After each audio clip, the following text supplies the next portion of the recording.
Hi everyone, Joe here. Hope we're all doing well. So in the last video, I got a comment from someone who wanted me to make a video about states. And so what I'm going to do here, I'm just going to do a little brief description of what a state is. And I've also got a couple of notes from a book I was reading recently of Neville's called Out of This World. For those of you that haven't read it, it's a tremendous book. But there's a couple of little excerpts I've taken out of here. And I think they could be helpful when it comes to defining what a state is and how we can shift from states and how we can shift also into the state that we are looking, that would assist us with manifesting our desires. Okay, so I'm going to start off with defining what a state actually is. Now, Neville normally describes it as a state of consciousness, a state of being. Okay, so for me personally, I believe a state is ultimately I am. So when we associate I am with a predominant feeling, that's ultimately the state that we occupy on a daily basis. Now, Neville also says that through a day we move through multiple states, but the most important state for me is our habitual dwelling place. So it's the state that we always return to. So that's the most important aspect of states in general. It's the one that we most actively return to naturally. Our habitual dwelling place is where we ultimately manifest. So through multiple states in a day, you may say, I am angry, I am frustrated, I am tired. Each time you appropriate this I amness, you're shifting states. Okay? But the one that we are most concerned with is the one that feels the most natural and the one that we consistently return to naturally. That's our resting place. So that's the most important aspect for me of what a state actually represents. Now, unfortunately, we tend to determine our states by past events, things that may have happened, or our current perception of physical reality. That is ultimately how we define our states. But I just want to, just to try and clarify this, and just to give you a little example, and just something you could practice yourselves. Imagine you had nothing, you pretty much wiped the slate clean of everything that had happened in your past, or your perception of self. If you wipe that slate clean, totally wipe it, nothing can take control of it, just in this very present moment, what would you like to experience? How would you see yourself if you had that which you desired? If it was that specific person, marriage, a relationship, the perfect job, money, whatever it is, what would you like to experience, okay? How would you feel if you were currently experiencing that now? What would you say? Now, how would you see yourself?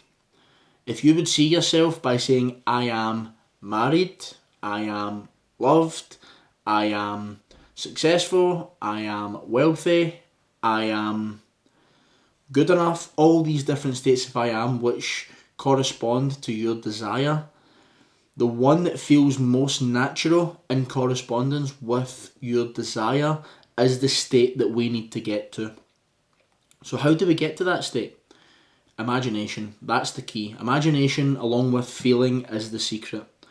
So when we, may it be state akin to sleep, or we affirm, or we imagine, all these different techniques, when we get to that receptive state of what we want to achieve, and then we affirm upon the subconscious mind of, or God, as Neville puts it, I am loved, I am married, when we associate that with a feeling, and we affirm that time and time and time again, while we're in a receptive state. Now, a receptive state, as I explained in the last video, it's completely shutting off all the conscious senses. The physical reality, we shut it off completely.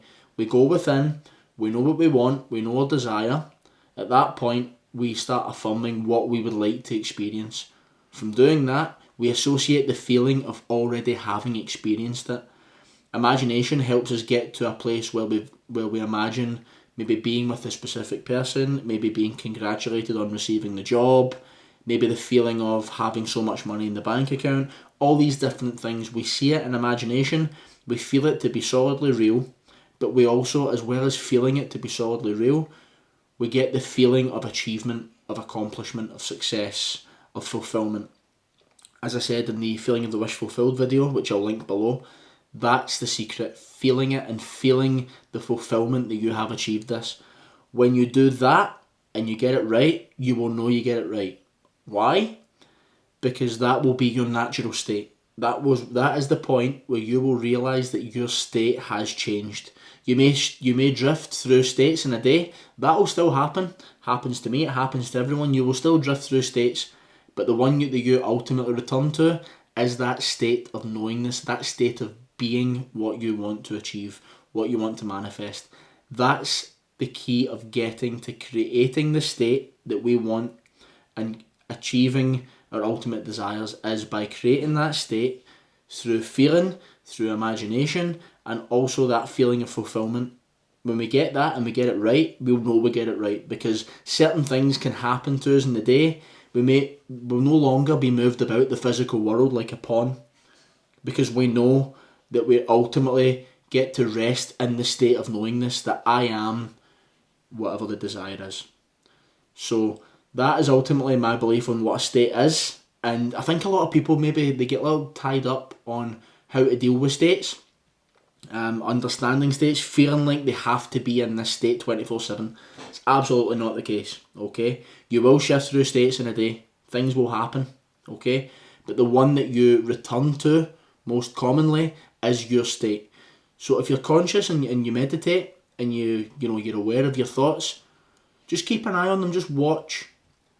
But when you're conscious of these thoughts and they start coming in, what you'll find is you'll be aware of them, you'll notice the thoughts for what they are, but then you always return back to the state of knowingness, the state of already having achieved your desires. You've seen it in imagination, you felt it to be real, you've had that feeling of accomplishment with it, that's it, it's done. That now becomes your state of knowingness, that your state, the state that you want to occupy, okay? I think people, they get so fixated on, I need to be in this state 24/7. It's not going to happen. I mean, for a third of the day, you're going to be asleep. Of course, I have explained that when you're asleep, the whole point is to try and take that feelingness at night and then feel it in the morning as soon as you wake up, because it associates that feeling of naturalness. The subconscious mind or God accepts that feeling. So I hope this has been helpful. I'm going to put a link down below for a Neville Goddard lecture. It's called Imaginal Acts Become Facts. For those of you that haven't listened to it, I highly recommend it. Tremendous lecture, and he talks a lot about states of consciousness and how to see people and how to see yourself in that state. Okay, so as I said about the Out of This World book, I've taken a couple of notes here, so I'm going to read, so apologies for not looking at the camera for a minute whilst I'm trying to read my own handwriting. So this is what I've got here. What is your answer to the eternal question, who am I? Your answer determines the part you play in the world's drama. Your answer, that is, your concept of self, need not conform to the external reality to which it relates. So that's what I said at the very top of the video. We tend to see ourselves based on things that have happened or things that we believe are currently happening. But at the same time, there is absolutely nothing stopping us from seeing ourselves as what we want to be. Irrespective of everything that's going on, we see ourselves and what we want to achieve. That's the secret. When we can get to that space, irrespective of what's happening, we understand that we can get what we want by being that within and understanding that our concept of self dictates that. I explained it briefly. I think I got it mixed up a couple of videos ago where I talk about the physical world of effect and the imaginal world of cause. The physical world of effect, a lot of people live in unconsciously because they think that they are a victim. They're pretty much being moved around like a pawn by life. They think that everything's happening to them and not through them. Whereas the imaginal world of cause is always operating. That is reality. You can choose to live in either, but ultimately the imaginal world of cause dictates the physical world of effect. But people choose to live in that physical world of effect, unbeknown to them that the imaginal world of cause is what's moving them around. Okay? So the important thing is to really drill in that we have to live in imagination and understand that everything that's going on within will produce itself in the outside world. And it's only a point of the hour, of course, as Neville explains. So also, in this book, he also says, There is nothing to change but our concept of self. As soon as we succeed in transforming self, our world will dissolve and reshape itself in harmony with that which our change affirms. That in itself is very self-explanatory. There's nothing we change on the outside because the outside is a byproduct of what's going on inside. When we change inside, the whole world just shifts. Everything we see, our perception of self, totally changes the vast world around us, and things start conforming to that. The whole world shapes itself. How we see things is ultimately how things are. Okay, so we change our concept of self, what we truly believe of ourselves, and then that creates on the outside. We don't change the outside to make us feel better on the inside. It's every single change is from within. Okay, so I'm going to put a link down below for the Neville Goddard book as well, Out of This World. I'll try and find maybe an online book for people to read. It should be available online just by doing a Google search, but I'm going to put the link down below for the audiobook version, which is the one I'm listening to. I also have the complete reader in physical format, which is also really good to read whilst listening to the audiobook version. It helps to drill in the words and it helps to really understand what Neville's trying to say. So I hope this video has been helpful. If you've liked it, then go ahead, hit the like button, subscribe if you want to see more videos, and I hope everyone has a good weekend. Take care.